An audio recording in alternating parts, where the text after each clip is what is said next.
एक बहुत ही इम्पोर्टेंट सवाल आया मेरे को एक यूट्यूब व्यूअर से। बहुत ही इंटरेस्टिंग क्वेश्चन है कि आपके वीडियोस देखता हूँ, मैं मानता हूँ कि ईश्वर नॉनवेज खाने के लिए मना करते हैं और ईश्वर सज़ा देते हैं। हम बंगाली हैं, हम बचपन से मछली खाते आ रहे हैं और नॉनवेज भी खाते हैं। तो भले मैं नॉनवेज कम कर दिया हूँ बहुत ज़्यादा, फिर भी महीने में एक बार उसको छोड़ना नहीं हो रहा है। महीने में एक बार दो बार मैं खा लेता हूँ। घर में जब बनता है उसका टेस्ट जो है ना मुझे अट्रैक्ट करता है। कैसे छोड़ो नॉनवेज खाना? तो बहुत ही इंटरेस्टिंग और इम्पॉर्टेंट इन्फॉर्मेशन है कि कैसा नॉनवेज छोड़ दूँ।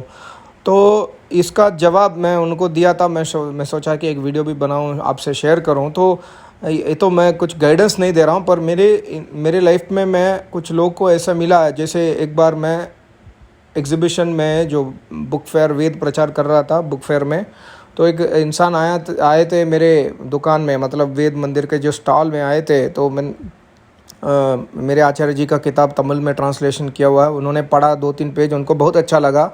बोला कि सर हम बहुत बैकवर्ड कास्ट से हैं और हमें तो मंदिर में भी नहीं घुसने देते हैं। तो अच्छा लगा कि ईश्वर मंदिर में नहीं रहता है, मंदिर वेद विरुद्ध है। फिर भी आपकी किताब पढ़कर, मेरे पास पैसा नहीं है, मेरे पास 100 रुपया ही है, तो पर मेरे को सारे बुक्स पढ़ना है। मैंने बोला कि ठीक है, ले जाओ, 100 रुपया दे दो, सारे किताब ले जाओ। फिर 2-3 महीने के बाद उसने मेरे को फ़ोन किया था।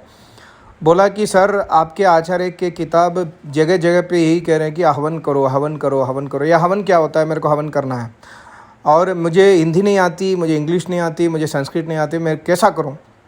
तो फिर मैंने बोला ठीक, कोई बात नहीं, आप गायत्री हवन करो, गायत्री हवन से शुरू करो। उसने बोला कि नहीं नहीं सर, मुझे को गायत्री हवन नहीं करना है। गायत्री हवन तो ठीक है, गायत्री मंत्र बोलकर स्वाहा करना, मेरे को फुल हवन करना है, जो वैदिक हवन आप बोलते हैं, आप भी करते हैं, मैंने सुना है। तो फिर मैंने बोला कि ठीक है, आप मेरे घर आ जाओ, फिर मैं आपको बताऊंगा। फिर मेरे घर आया तो उसने अपना मोबाइल में ऑडियो रिकॉर्ड कर दिया। फिर उसने हवन शुरू किया। पर हवन शुरू करने से पहले मेरे से पूछा कि मैं रोज़ नॉनवेज खाता हूँ, बचपन से आज तक रोज़ फ़िश, मटन, चिकन, इसके बिना हमारे घर में, हमारे गांव में एक भी घर ऐसा नहीं है कि जो नॉनवेज नहीं खाते हैं, क्योंकि हम बैकवर्ड क्लास हैं और हम खेती बाड़ी भी करते हैं, पर नॉनवेज के बिना हम नहीं जी सकते हैं। तो क्या हवन के लिए नॉनवेज छोड़ना पड़ेगा? मैंने बोला कि ईश्वर की आज्ञा आपको पता है, आपने तो आचार्य किताब से पढ़ लिया है, तो आपका डिसीजन, पहली बात। दूसरी जो है, अब ज़बरदस्ती ना करो, आप हवन शुरू करो, देख लेंगे। फिर उसने हवन जब शुरू किया है, उसको ऑटोमेटिकली अंदर से परिवर्तन हुआ है, क्योंकि वो वेद मार्ग में आने के लिए सीरियस था, लाइफ में दुख भी था। तो उसने शुरू किया हवन, कुछ दिन में उसने रोज़ जो खाता था वो छोड़ दिया, 15 दिन में हो गया, फिर महीने में एक बार हो गया। फिर उन्होंने बोला कि मेरे को आचार्य जी से मिलना है, मेरे को हिंदी नहीं आती, फिर भी आचार्य मेरे से मिलेंगे क्या? मैं बैकवर्ड क्लास हूँ। फिर मैंने बोला कि आ जाओ। फिर मैं लेकर गया मेरे आचार्य जी के पास, और मेरे आचार्य जी ने उनको दीक्षा भी दिया है। तो पर वो आचार्य जी के पास पहुँचने के पहले ही उसने नॉनवेज ऑलमोस्ट 95% छोड़ दिया, थोड़ा बहुत रह गया। तो फिर जब दीक्षा लिया है, हवन में और सीरियस हुआ, मंत्र बोलना शुरू किया। उनको देखो, इतना तमिल के अलावा कोई भी लैंग्वेज नहीं आते उनको। 2 महीने में सारे हवन का मंत्र, वेद मंत्र आ गया। रोज़ हवन करते हैं, गांव वाले सब देखते हैं घर में आकर, ये क्या कर रहा है, ये तो कुछ भूत पूजा कर रहा है। तो फिर भी वो उसने छोड़ा नहीं है। तो फिर क्या हुआ है, एक चमत्कार हुआ। उनके घर में उनके मम्मी बचपन से बनाती थी। उनकी मम्मी जो है, उन्होंने नॉनवेज बनाना छोड़ दिया। खाती है ज़रूर, कहीं जाकर रिश्तेदार के घर में तो खाती है, पर घर में बनाना छोड़ दिया, अपने आप छोड़ दिया। बोले कि मेरे बेटा इतना ये कर रहा है तो मैं भी छोड़ देती हूँ। तो उसने नॉनवेज बनाना ही छोड़ दिया। तो उसने मेरे को बताया, सर ये देखो, मैंने ज़बरदस्ती नहीं किया, मैंने सिर्फ इतना प्रार्थना किया कि हाँ, ईश्वर ने मना किया है, मेरे अंदर ये आदत हो गई है बचपन से, तो मेरे को छोड़ना है। तो ईश्वर ने मुझे खुद मदद की है, और आचार्य जी के दीक्षा के बाद तो मेरे घर में सब कुछ ठीक ही हो गया, मतलब नॉनवेज बिल्कुल नहीं है घर में। तो उनके फ्रेंड्स लोग जो है दारू पीते हैं, ये सब करते हैं गांव वाले, तो उनको लेकर गए, ज़बरदस्ती भी उनको खिलाने की कोशिश किया, पर फ्रेंड्स लोग सब बाहर गए। तो बोला कि यार तुम इतने नॉनवेज खाते थे, तो अभी तुम होटल में आकर भी तुम नहीं खा रहे हो। हमने सोचा कि तुम्हारे सामने हम नॉनवेज खाएंगे तो तुमको भी टेम्प्ट होगा, तुम भी खाना शुरू कर दोगे। तो इसने नहीं खाया। तो फिर उसने वो फ्रेंड्स लोग तो उन मास्टर लोग को बोले कि तुम जब 200 बनाओगे ना उसमें मीट पीस डालकर मसाला में डालकर दे दो, फिर भी इसने नहीं खाया।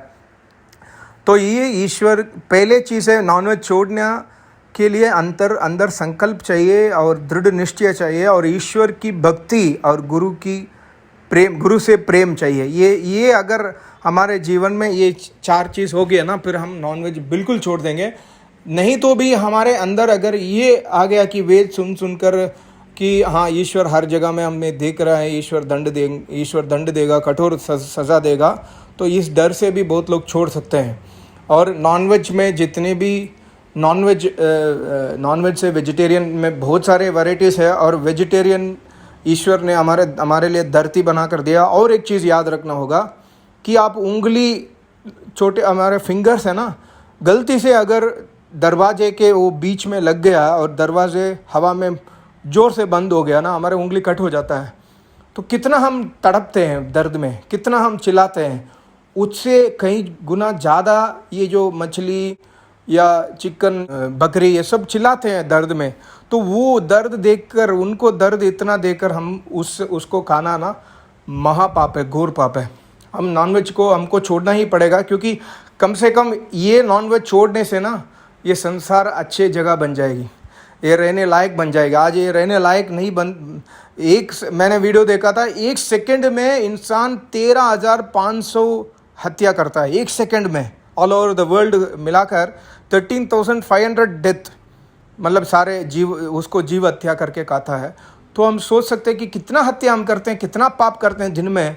तो मुसलमान लोग मेरे से बहस करते हैं कि अब अगर तुम नॉनवेज नहीं खाओगे तो बकरी ज़्यादा हो जाएगी, ये ज़्यादा हो जाएगा, चिकन बढ़ जाएगा, ये सब फिर बहुत प्रॉब्लम हो जाएगी। ऐसा कुछ नहीं है, प्रकृति का अपना नियम होता है। तो आज इंसान ने बुचर हाउस बनाया, नॉनवेज हाउस बनाया, तो वो स्पेशली ग्रो करते हैं ना, तो उसको हम रोक सकते हैं आराम से। उसको हम मेल एंड फीमेल के या तो इंजेक्शन लगाना छोड़ सकते हैं, उसको रोक सकते हैं। फिर धीरे धीरे 50 साल में अपने आप प्रकृति सेट हो जाती है, क्योंकि अनादिकाल से ये सब वेजिटेरियन ही थे। और तभी ये बहुत सारे पॉपुलेशन, बहुत गाय हो गए, बहुत बकरी हो गई, या बहुत चिकन हो गए, बहुत मछली हो गई, ऐसा नहीं हुआ था। तो ये प्रकृति अपने आप कंट्रोल कर देती है, ईश्वर की शक्ति है, ईश्वर कण कण में है, वो मदद करेगा। सबको नमस्ते, ओम।